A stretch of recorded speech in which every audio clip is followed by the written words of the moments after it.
Hi guys, welcome back to my channel. For those of you who are new, my name is Brianna, aka Dollface PA. I can be found on all social media platforms at Brianna Moore. That is Twitter and Instagram. I want to jump right into today's video. It's going to be unlike anything ever seen before on my channel, and I'm super excited about it. And so one of my closest and dearest friends by the name of Diamond was diagnosed with Crohn's disease back in 2016. And some of the people that know her story, but many people don't know her story. And a few months ago, she asked me to be a part of a video where she shared her story and her testimony with the world. And I honestly couldn't have been more excited to say yes. What you are about to witness is a 41-minute video of her miraculous story. And before y'all click off, because I know that's long, trust me when I say the story is worth listening through the end. So watch it when you have time. You can put the speed in 1.5 speed or 2.0 speed just to make it go faster, just to get through to the end. Do whatever you have to do to get to the end, but whatever you do, watch it through the end. I promise you won't regret it.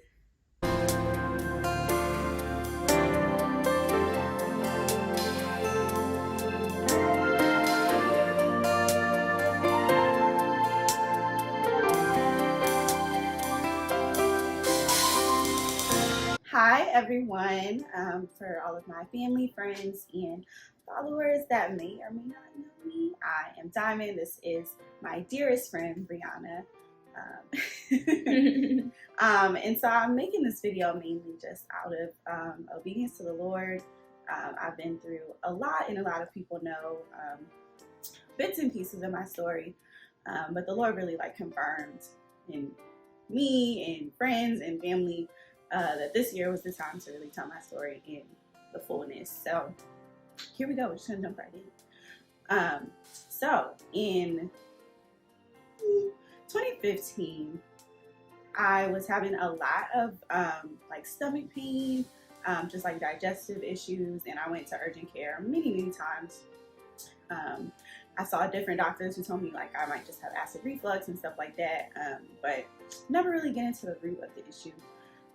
So Brianna at the time was in PA school, and I was telling her a lot about my symptoms, and she really recommended that I see a gastroenterologist. And what's crazy is at the time I didn't have a referral from a doctor. We were in college, so I wasn't using my regular doctors. So I was just calling random practices trying to get an appointment, and nobody had anything available. And Brianna's mom actually spoke to her doctor and was able to get me an appointment with her nurse practitioner, which led to my diagnosis with Crohn's disease. I am not a medical doctor, and I'm not really good at explaining it, so I'll let Bri kind of explain what that really means. So yeah. So basically, Crohn's disease is an autoimmune disorder that can affect anywhere from the mouth all the way to the anus. It can affect the esophagus, the stomach, the small intestine, the large intestine, the rectum. And it's basically an inflammatory state. So the lining of her stomach or her intestine is continually in an inflamed state as a result of her own immune system pretty much attacking her GI system. So a lot of people with Crohn's disease, you will see that they have a lot of issues, as she described: stomach pains, just issues with eating, issues with bowel movements, vomiting, nausea, pretty much anything you can imagine as it pertains to your stomach and your digestive system. And the way that they treat it is to basically have you on medications that will turn your immune system off, so to speak, to get your immune system to stop attacking your GI system. Yeah, and so a big part, if I'm not mistaken, that kind of influencer for those autoimmune illnesses is stress, correct? For a trigger, right? Yeah, right. And at the time, I did have a lot of stress in my life. I was in college. I was a little bit of a party girl. I was in that space in my life where I was really trying to figure out relationship stuff. So I had a lot of stress on top of, those symptoms. So I was just really in a miserable state. When I was diagnosed, they actually put me on a ton of medicine. I was taking something around like 13 pills a day. It was crazy. I hated it. I was on this super restrictive diet where I couldn't eat anything that was good for you. My diagnosis of Crohn's, because Bree explained, it can be in various places in the body. Mine was primarily in the bowel area and the rectum. So pretty much like any foods that are good for you, high fiber foods, require, a large part of your system to be breaking it down. But because my bowels were so inflamed, they couldn't, my body cannot continue breaking down food like that. It would just be getting stuck there and then causing me the pain and all of that. So basically I was on this really restrictive diet. I couldn't eat like anything good for you, anything like fibrous, any like raw vegetables. It was crazy. I could barely eat anything basically. And aside from that, probably like 2 months after I had the diagnosis and I was on all those medications, I just woke up one day and my entire body was hurting. Like, I'm pretty dramatic, but I literally felt like I had probably broken every bone in my body and didn't know. Like, I was in excruciating pain. I wore the same clothes for like a week because it was just too painful to try to like take a shirt over my head or anything. I wore this like swim cover up, like, the ones that are like really, really loose because I could just slip in and out of it. Like, I would literally take a shower and then slip right back into that every single day for like a week. And yeah, it was just really tough. I couldn't even like open the pills to like for my regular medication. I had a friend come over and open up my medicine like every day. It was crazy. Actually, that was one thing that I forgot to tell them. And so I don't mean to cut you off, but another thing that you will see with it in people who have Crohn's disease, they can have arthritis with it as well. It's kind of like an autoimmune arthritis. So while your immune system is attacking your GI system, your immune system will also begin to attack your joints. And not everybody that has Crohn's disease develops this aspect of it as well, but unfortunately Diamond did. And so it can be like a very sudden onset, the way she describes of like, I just woke up one day and my entire body was hurting and I didn't know why. That is just a part of the disease process. Yeah, and so that was like a really rough time for me. It was hard for me to explain that to people going on. I mean, so pretty much all of this was very hard for me to explain to people. It was like they've known me for years as one way, and now all of a sudden my life is just completely different. My body hurts all the time. My stomach is very upset. I take all this medicine. It was just like a very day and night kind of switch. And that's pretty much like a traumatic experience. Like, I have my degree in psychology, and that like sudden onset of an illness is very much a traumatic experience. And I believe it was for me and all the people around me. So that probably from then to like 3 years following, my life was kind of out of control. I was very much so in a state where I was just reacting to the trauma of all of that. I got that diagnosis in May of that year, and then probably the arthritis set in around August, and then in October, actually, I remember it was October 1st, I started having this weird pain like inside my butt. Like that's really the only way to describe it. And I remember like not even being sure how to describe that to a doctor, what doctor I tell that to. Like, I was like, I don't know if I tell my OBGYN. Like, it was just like a very strange thing. I remember telling my mom, and she thought maybe I just had like a cyst or a boil or something. And I just so happened to be visiting my GI that day, and it was hurting so bad that I was literally like sitting like this, like in the office chair. And she was like, why are you leaning like that? I was like, oh, I just have this like weird pain in my butt. It was just like weird to talk about. And she was like, oh, I'll take a look. And she didn't really find anything, so she referred me to a surgeon and told me to get like a stat MRI. So I did the MRI, and like as I was on my way home from the MRI, like it took probably less than an hour for them to kind of determine what was wrong. And she said that the MRI showed that I had post-rectal area fistulas, which again, you could probably explain better than I can. So in the GI tract, when people when the bowels are in a constant state of inflammation, the way that you would expect them to be in somebody that has Crohn's disease, you become prone to fistulas. And all a fistula is like a tract that's not supposed to be there. So if your rectum is a tube and it comes out in the anus, additional tracks will form, like additional little tunnels and tracks and pathways will form, and that happens as a result of the chronic inflammation, and that is obviously very, very painful, and it's very, very problematic. Yeah, so you can picture it like kind of like the way a subway map looks. There's the one main route, but then there's also a bunch of, little routes that go branch off from it, basically. And that's pretty much what I was experiencing. There was one branching off pretty much right on top of my rectum, which was why I was having that pain. I was also in that time frame experiencing incontinence, which was like very weird. Incontinence, if you don't know, it just means you can't hold your bowels. So that was very weird for me as an adult. I was like, what? This is strange. Like, why is my stomach behaving this way? Like, it was just very strange. So when I, got that diagnosis from the doctor, at first we just tried like a course of antibiotics or something. And I remember I saw him on a Thursday, and I was supposed to see him again like 2 weeks from then. That Thursday to Monday was probably like the worst few days of my life. I was in so much pain, like nothing changed. If anything, it's like the antibiotics just pissed that thing off, like, because it just started hurting so bad. And like a lot of people don't realize how much you use like the muscles in your butt to do everything, like to stand up, to sit down, to turn around, to walk, to sneeze, like to laugh, anything. So it was just a nightmare. I was in a lot of pain. I remember calling the hospital, and they were like, obviously his office is closed until Monday. And that was like miserable. It was just like a miserable few days. And I remember like calling the second they opened up on a Monday, being able to speak to one of his nurses, and she was able to squeeze me in like a last minute like overlapping appointment on that Wednesday. And that Wednesday when I went in there, I remember I was in so much pain that like I didn't even sit down when I came in the room. And the nurse was like, okay, I want to like take your blood pressure. And I was like, I don't want anyone to touch me. Like, and she was like, what? I was like, I am in so much pain. I want no one to touch me. Like, do not touch me. Nobody touch me with anything. Yeah, I was just in a lot of pain. It was very miserable.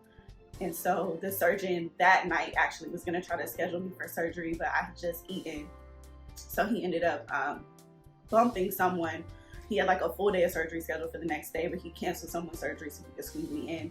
And so that was the first time I had surgery. And basically what he did was like cut from my anus, I guess, all the way up to the fistula, put like let it drain out, because what was causing it to hurt so bad was also that there was like bacteria forming in there.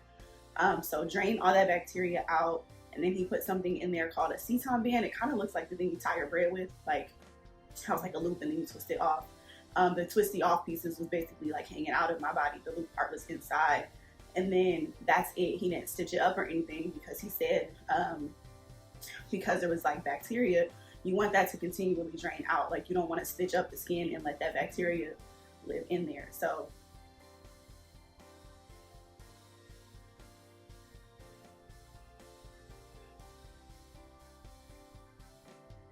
right? Mm-hmm. Yeah. Okay. So that was the first time. Very painful recovery, just miserable. Because like I said, my body was just wide open. Like, it was cut very deeply and then just left wide open to heal almost naturally, pretty much. So that was really painful. And again, another like moment switch. My body was one way and that was another way overnight, pretty much. So that was just like, again, very traumatic for me as a woman, just like being used to my body looking, feeling one way and then being a different way. It was like very hard for me to process.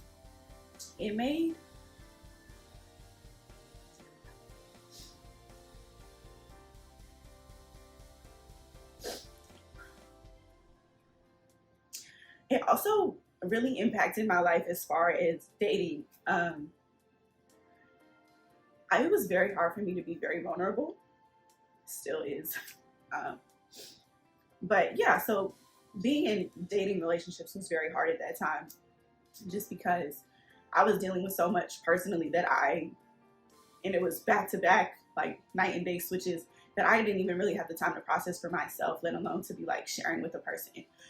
So pretty much any dating relationship I had from like 2015 to probably 2018 was like, I really wasn't myself. So yeah, it was just probably not a good experience for me or for any other person involved. I was just very traumatized. I was very angry. And yeah, it was just like my body betrayed me over and over and over, basically. And I could never like find the footing to be able to explain that to someone and like have somebody walk through that with me, basically. Even my family, I used to see how much they would worry about me and stuff. One time we were at like a church event, and this pastor was like praying over my auntie and was like, I know that you're up like at 3 a.m. praying about your child. Like, you're gonna be fine. She's gonna be fine. You need to rest. So it just used to really impact me a lot, knowing how much everyone was so worried. So I bottled a lot of it up, and in turn, just I wasn't myself for a long time. Whew.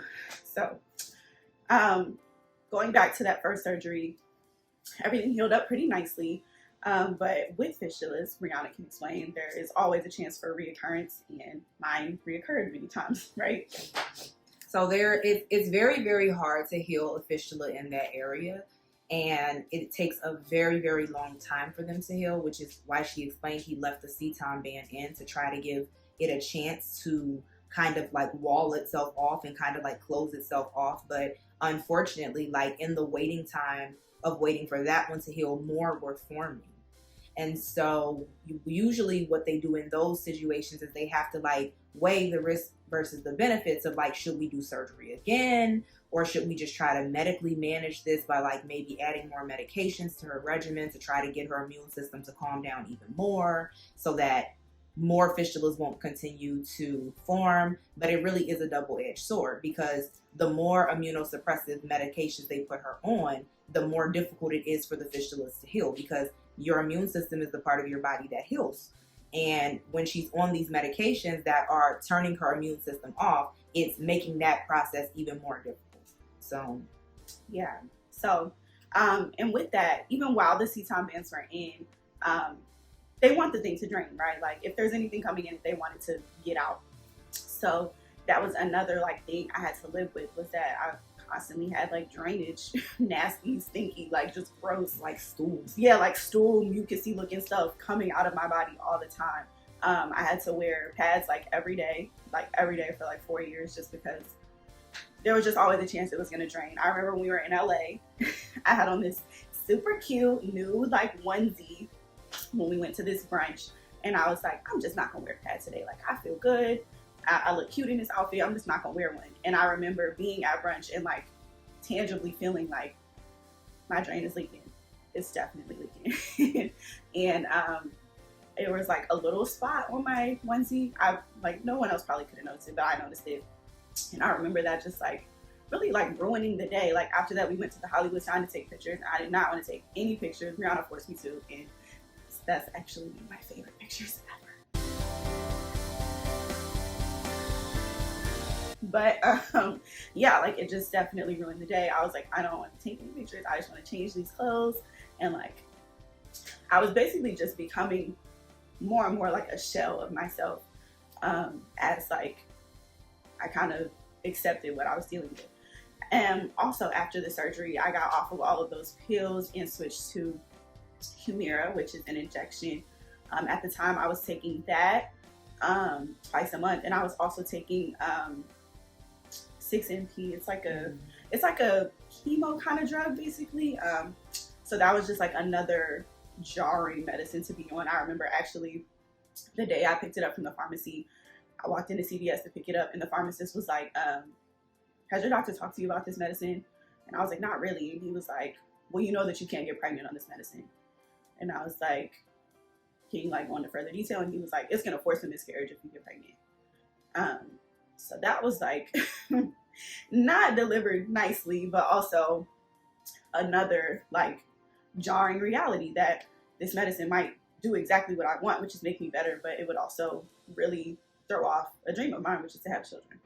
So again, I was just getting hit with a lot of like gut-wrenching blows left and right throughout this whole ordeal. I had 7 of those drainage ceton placement kind of surgeries. There were plenty of times where I would just know basically that the fistula was back or acting up again.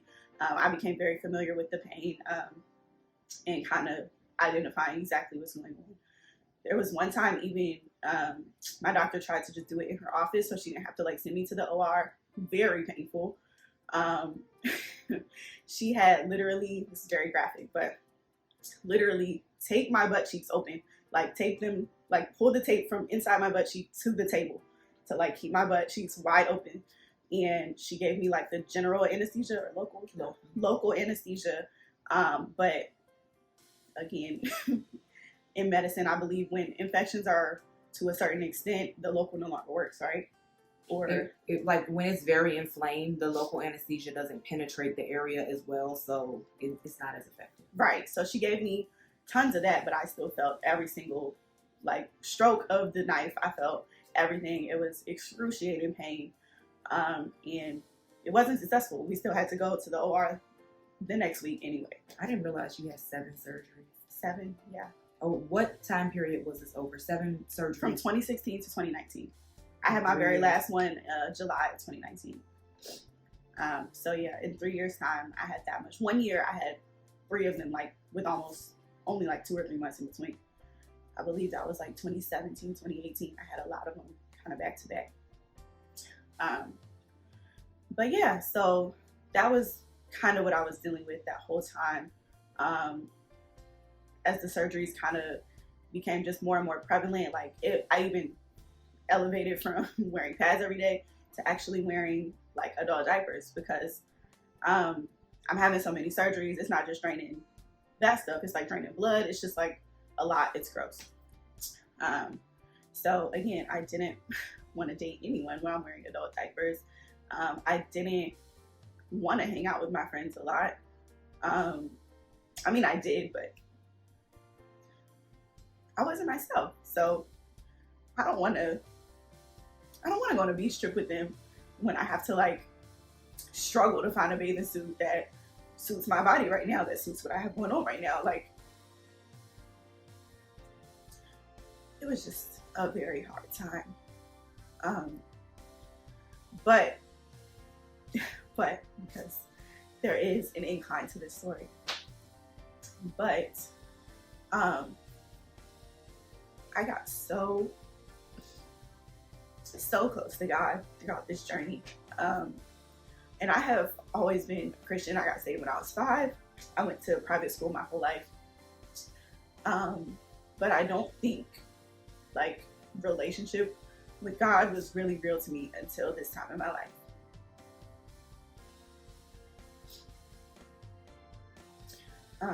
And it's crazy because we both kind of started that pursuit for Jesus like around that time frame anyway.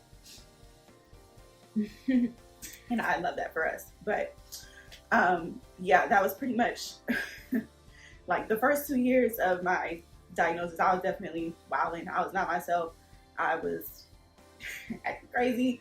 I was like a serial dater, which had never been my thing. Like, I was just pretty much like in full rebellion because I was just upset. But there was like a turning point where I was just like, you know, like, I want God to heal me 100%, but I want God more than I want God to heal me, if that makes sense. So I just began like full out seeking the Lord, going to church a lot more, praying a lot more. And not even just like going to church, but getting active in church. I started like serving in church. I joined the worship team. Like, I just started doing a lot more to keep myself there. Even like when I was still kind of trying to be like a party girl, I would literally go out on like Fridays and Saturdays and like sleep for like 2 hours and then get up and make sure I was at church at 8 o'clock in the morning. Like, I was just hungry for God, and he began to like reveal to me a lot that our deepest desires, like, he places them within us anyway. Like how the scripture says he'll give you the desires of your heart. It doesn't mean like, because I want to be a millionaire, he's gonna make me a millionaire. It just means as I get to know God, he's gonna show me what to want. He's gonna show me what to desire. So he started showing me that my desire to be whole physically was just like the tip of the iceberg. Like, I was asking him to heal me, and he was like, your body is literally just one part of it. Like, I'm gonna heal so much more. You just have to allow me to. Like, you have to surrender. You have to fully engage in this thing. So in 2019, we both got baptized, actually. And I always say that 2019 is like the turning point year in my life. Yeah, that June, I think it was like June 5th, I got baptized, and I just felt like a tangible shift the second I came out of the water. I remember, yeah, I remember just like you, I didn't know the people that baptized me. My church at the time, the pastor was out of town, and so I went and got baptized at a church across the street. And nothing is ironic, nothing is wasted, nothing's coincidence ever in life. All of those people who were strangers then are my family now, some of my best friends. But at the time, I came out of that water and just like embraced this girl that I didn't know, because I was just like sobbing, just so excited. I just felt such a tangible difference. And I just like, when you're getting to know God, it's like you can't stop. Like, when once you start experiencing him, like how the scripture says, like, taste and see, like, you want another taste. Like, you can't stop tasting at that point. You want like the whole buffet. Once you taste and see the goodness of God, you're like, all right, I want some more of this. So so that's like really where I was at. I was just like, okay, I want more and more and more and more. So I started making it a priority to go to like Bible studies and all of that. And actually, again, going back to before it started to kind of incline, I had one more surgery.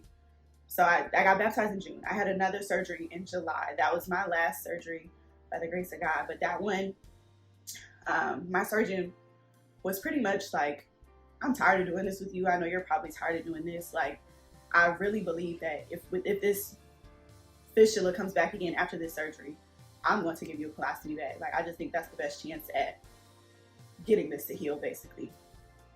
And obviously that would be another very large shift in my life, very big change. So for those of y'all who don't know what a colostomy bag is, a colostomy bag, if you've ever seen someone with literally a bag on the outside of their body and it drains their stool, so the bag will be full of stool. What they do is they basically do a surgery where they reroute the bowels, and instead of the bowels coming out of the anus, they come out of the bag.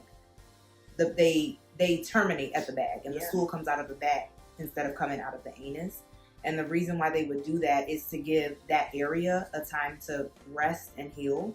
And since the fistulas kept coming back, her surgeon was considering giving her like complete bowel rest, which would mean that like her bowels would no longer even be going down to the rectum, since that's where all the fistulas were. She was saying that if this last surgery didn't work, then this was going to be the next step. Yeah. And so, like, we just began praying against that. And I even remember, like, going into that surgery was much different than we went into any other surgery. I believe, you know, a lot of the other ones, we prayed before all of them, but we had a lot more worry with all of them versus this one. We just trusted God. Like, is that the one I called you for? Yes. Oh my God. I have a voicemail that Brianna left me praying when I was checking into the hospital. My family, even like my church family, we just like 100% prayed against the colostomy bag, but we just like praise God. I remember even the night before, so before all my surgeries, I had to like, pretty much the same way you prep for a colonoscopy, I had to like do like a bowel cleanse where I drink all this stuff and it just makes my bowels clear. And my little cousin Ajane had stayed with me that night, and me and her just worshiped like all night, like literally all night. We just worshiped until I fell asleep. And then even after I fell asleep, she said that she just kind of like stood guard over me, like just worshiping and praying at my bedside, like just giving it to God basically. And coming out of that surgery was really, really rough. My surgeon tried something different than just like the Ceton band or like the normal drain that she put in. At that point, I actually had something that was almost like a hose. It was like this long. A straw. Yeah. It was like a long straw, and then it had like a tip, I don't know, like a wider tip at the end like this. And it was easily probably like 6 inches hanging out of my body. And I had to take like a syringe every day and stick it in there with saline solution and like peroxide and like shoot it up there to try to get all the bacteria to come back out, basically. Super painful, super gross. The stuff coming out of there used to smell horrendous, like so bad. Again, much easier for me to wear. Depends at this point. I was wearing them every single day. We actually had even a few of them. You didn't come, but Shayla, another one of our friends, a few of our friends, that came into town for a birthday celebration, and I remember I only wore like baggy clothes that whole weekend because I had that long tooth thing, and I was wearing Depends. I was like embarrassed about it, and I didn't want anyone to know. So that was July of 2019. I also, at the time, was working at like an outpatient mental health facility, and I know that my health was a problem for them because I had several meetings where, in a roundabout way, they asked like direct questions about my health. And so in August, essentially they paid me a severance package to stop working there. Obviously they couldn't terminate me for health reasons, so they said it was more so like attendance or performance, but the truth of the matter is that my attendance was poor because I was very sick. So again, it seemed like a time of loss, but we again just like trusted God. I was like, you know, I'm just gonna take this as like a sign to really focus on my health right now. So I didn't even like actively look for a job at the time. I just would wake up and like exercise, eat right, like pray, spend time with God, spend time with my family. Like I just really took that as a time to like focus on healing. And when I started looking for jobs again, I remember just being so intentional about all the habits I had made in that season. So any job that I interviewed for or looked at, if it interfered with me going to Bible study, if it interfered with me going to worship team practice, I was like, that's a no. Like these are the priorities in my life now, basically. So I turned down a lot of jobs. Like family members were not happy about that, but I just really like wholeheartedly trusted God that like something different was gonna happen. And I took an interview at a job that was like nothing like anything I had ever worked before. It was definitely outside of like my scope as far as being in the mental health field. But I remember being in the elevator going into that job and like tangibly hearing the Lord tell me, like, I'm doing a new thing. Like, just trust it. I'm gonna do a new thing. And actually, like the day after that interview, they told me I didn't get the job. But like 2 weeks later, they called me back for another position, and I did end up starting working there, and I still work there to this day. But yeah, and so that was February of 2020 when I started working there. In February of 2020, like I said, that last surgery was July of 2019. February of 2020 was when I first started to notice that like I wasn't having as many symptoms anymore. And so I would go and see my surgeon at that point like every 2 weeks because she was just, again, so concerned that if something went wrong, she wanted to go the colostomy route.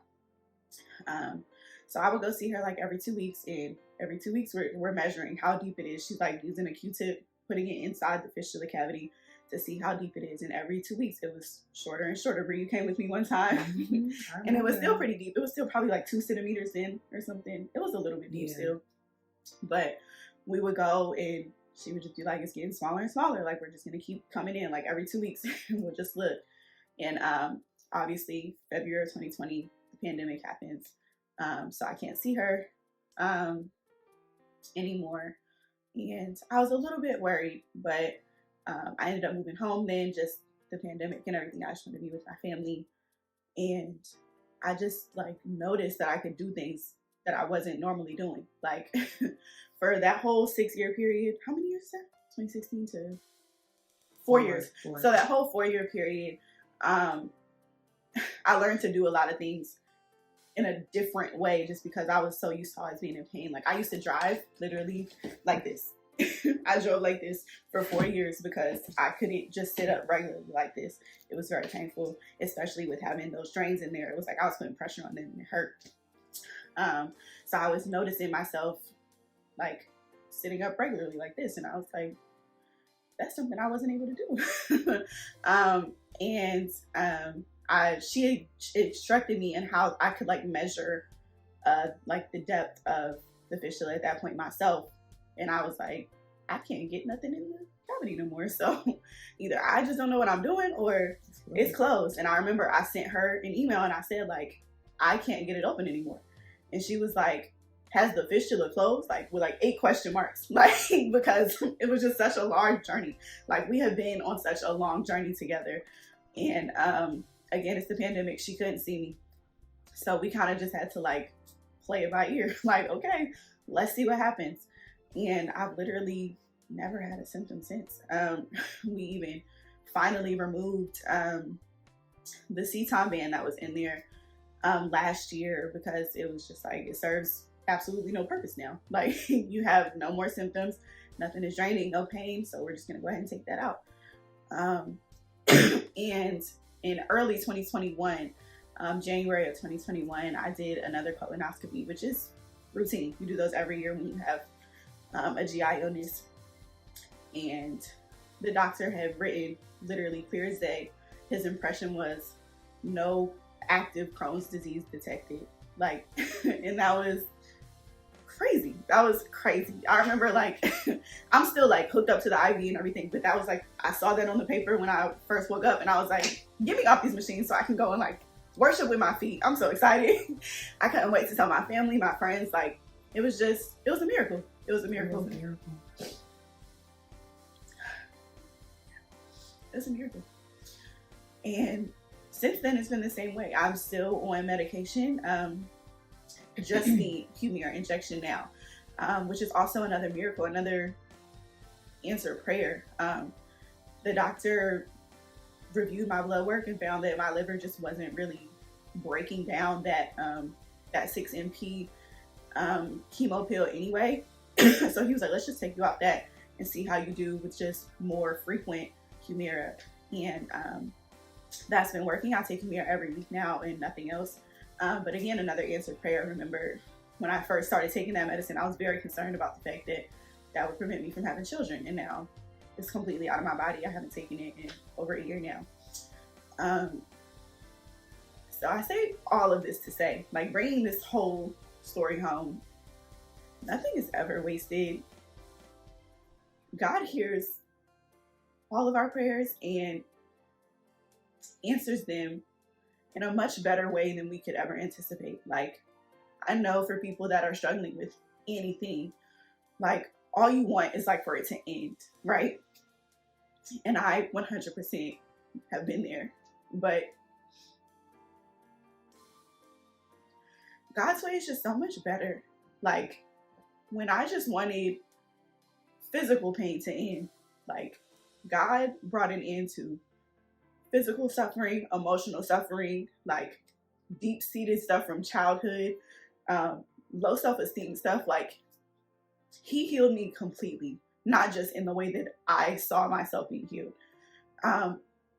He went back and addressed every single worry I had. Like, so obviously I just wanted to be better. And I am better, but I'm still on medication. But even going back to that one medication that gave me worry about wanting to have children one day, he went and addressed that. Like, every single prayer is answered, and God does it all on his time, and it's in his way. In his way. Mm-hmm. In his way. And it's so much better than anything that you could really see for yourself. So I just really felt like it was time to tell my story in the fullness, because every time I post, people tell me like I'm so strong and this, that, and the third, but I am really not. I saw this like meme the other day that said, what you're witnessing is not a strong woman. You're seeing the power of God being made perfect in my weakness. And that is 100% fact. Like, I am a punk. I do not like pain at all. I do not like being uncomfortable. I don't like being sad. But when you accept your weakness, like, and sit in it, you literally activate God's strength. You get what I'm saying? Like the scripture says his strength, it says his strength is made perfect in your weakness. So when you literally admit, like, I am weak, I am a flawed person, and I need you to handle this, it's like you're giving God permission to step into your situation and handle be it. him. Yeah, and be him. Like, so again, just like be encouraged. Everything that you're going through, nothing is wasted. God like sees everything that you're dealing with. He will withhold no good thing from you. Like every single promise in scripture, I've literally seen come to pass. Even recently, I had to go to the hospital for another unrelated issue. And like, I went to the hospital on like a Tuesday, and that following Sunday, I had tickets to the Cowboys game. I wanted to go so bad. Die hard Cowboys fan. I wanted to go so bad. It's been like my dream to go see them play the Redskins. And I remember being in the hospital, like, obviously I want to just be better, but I really, really want to go to the game. And I remember just like thinking, like, God knows that this is something I want to do. And one thing I just want to be very clear about, Jesus didn't just die for us to have heaven. Like the scripture says, he died that we would have life and more abundantly. So he died for us to enjoy things on earth too. So I remember thinking, like, God, you know my heart, you know that I really love the Cowboys and I really want to be there. Like, so obviously, like, I want your will.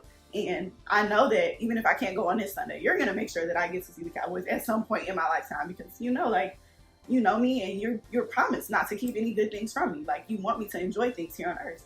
And I was discharged on that Thursday, and so I did go to the game. I had Brianna with me. I had another friend who is a medical professional as well, and it was like a bucket list thing for sure, time of our lives. And again, just another like answer prayer to me. I was just like, you know, God like just sees every little thing and like delights in giving us the desires of our heart when we put him first, when we say, like, I trust your will over my own desires. So that is pretty much my story. I would love to keep doing these videos. If anyone has any questions for me, or just anything you want me to go more in depth about, let me know. If you want to talk to me about health stuff, Jesus stuff, anything, just let me know. But yeah, love y'all. So Peace. proud of you.